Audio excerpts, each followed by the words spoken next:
ಎಲ್ಲರಿಗೂ ನಮಸ್ಕಾರ.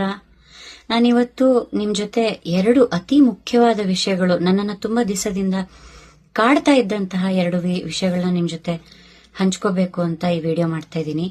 ಈ ವಿಡಿಯೋ ಮಾಡ್ಬೇಕೋ ಬೇಡವೋ, ಇದರಿಂದ ಏನಾದ್ರೂ ಉಪಯೋಗ ಆಗುತ್ತೋ ಇಲ್ವೋ ಅಂತ ಒಂದು ಡೌಟ್ ಇತ್ತು ಮನಸ್ಸಲ್ಲಿ. ಆದ್ರೆ ಇದರ ಕಿರಿಕಿರಿ ಬರ್ತಾ ಬರ್ತಾ ತುಂಬಾ ಜಾಸ್ತಿ ಆಗ್ತಿರೋದ್ರಿಂದ ಇದನ್ನ ಹಂಚ್ಕೊಂಡ್ಲೇಬೇಕು ನಿಮ್ ಜೊತೆ ಅಂತ ಅನ್ಕೊಂಡೆ. ಮೊದಲನೇದೇನಪ್ಪಾ ಅಂತಂದ್ರೆ, ಒಂದು 3-4 ವರ್ಷದ ಹಿಂದೆ ಒಂದು ಇಂಟರ್ವ್ಯೂ ಕೊಟ್ಟಿದ್ದೆ. ಆ ಇಂಟರ್ವ್ಯೂನೇ ಹಳೇದು. ಆ ಇಂಟರ್ವ್ಯೂಲಿ ನನಗೆ 20 ವರ್ಷಗಳ ಹಿಂದೆ ಸಣ್ಣದಾಗಿ ಗಂಟಲಿನ ಕಿರಿಕಿರಿ ಸಮಸ್ಯೆ ಉಂಟಾಗಿ ಕೆಲವು ತಿಂಗಳುಗಳ ಕಾಲ ನನಗೆ ಹಾಡೋದಕ್ಕೆ ಆಗ್ತಾ ಇರಲಿಲ್ಲ.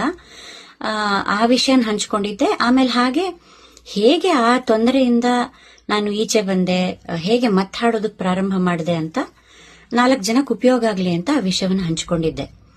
ಅವರು ಅದರ ಕ್ಲಿಪ್ ಅನ್ನ ಮಾತ್ರ ಹಾಕಿದ್ದಾರೆ ಪ್ರಮೋಷನ್ಗೆ ಅಂತ. ನೀವು ಪೂರ್ತಿ ಇಂಟರ್ವ್ಯೂನ ನೋಡ್ದೇನೆ ಬರೀ ಆ ಕ್ಲಿಪ್ಪಿಂಗ್ ಮಾತ್ರ ನೋಡ್ಕೊಂಡು ನನಗೀಗ ಹಾಡೋದಕ್ಕಾಗ್ತಿಲ್ಲ, ಹಾಡೋದು ನಿಲ್ಸ್ಬಿಟ್ಟಿದೀನಿ, ನನ್ನ ಗಂಟ್ಲು ಹೊಟ್ಟೋಗಿದೆ ಅಂತೆಲ್ಲ ತುಂಬಾ ಜನ ಹಬ್ಬಿಸ್ತಾ ಇದ್ದಾರೆ. ಇದು ತುಂಬಾ ಮನಸ್ಸಿಗೆ ನೋವು ಕೊಡ್ತಾ ಇದೆ.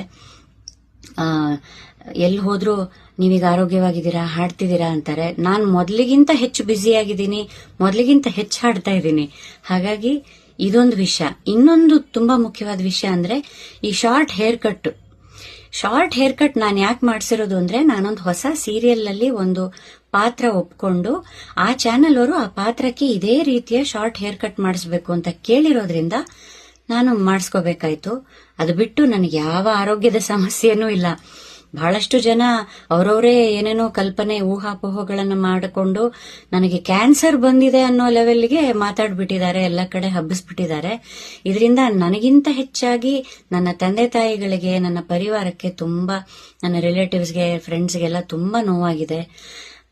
ದಯವಿಟ್ಟು ಪೂರ್ತಿ ವಿಷಯವನ್ನ ತಿಳ್ಕೊಳ್ಳದೆ ಅರ್ಧಂಬರ್ಧ ಈ ಸೋಷಿಯಲ್ ಮೀಡಿಯಾದಲ್ಲಿ, ಪಾಡ್ಕಾಸ್ಟ್ಗಳಲ್ಲಿ, ಯೂಟ್ಯೂಬ್ ಅಲ್ಲಿ ಸಣ್ಣ ಸಣ್ಣ ವಿಡಿಯೋ ಕ್ಲಿಪ್ಗಳನ್ನ ನೋಡಿ ನೀವೇನೇನೋ ಊಹೆ ಮಾಡ್ಕೋಬೇಡಿ. ದಯವಿಟ್ಟು ಪೂರ್ತಿ ವಿಷಯವನ್ನ ತಿಳ್ಕೊಳ್ಳಿ. ಇದರಿಂದ ಯಾರೋ ಒಬ್ಬರ ವೃತ್ತಿ ಜೀವನಕ್ಕೆ ಅಥವಾ ಅವರ ಪರ್ಸನಲ್ ಜೀವನಕ್ಕೆ ತುಂಬಾ ದೊಡ್ಡ ಘಾಸಿ ಆಗೋದು ತಪ್ಪತ್ತೆ ನೀವು ಪೂರ್ತಿ ವಿಷಯ ತಿಳ್ಕೊಂಡ್ರೆ.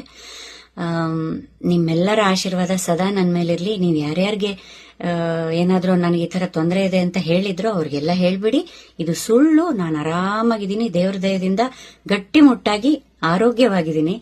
Thank you so much. ನಮಸ್ಕಾರ.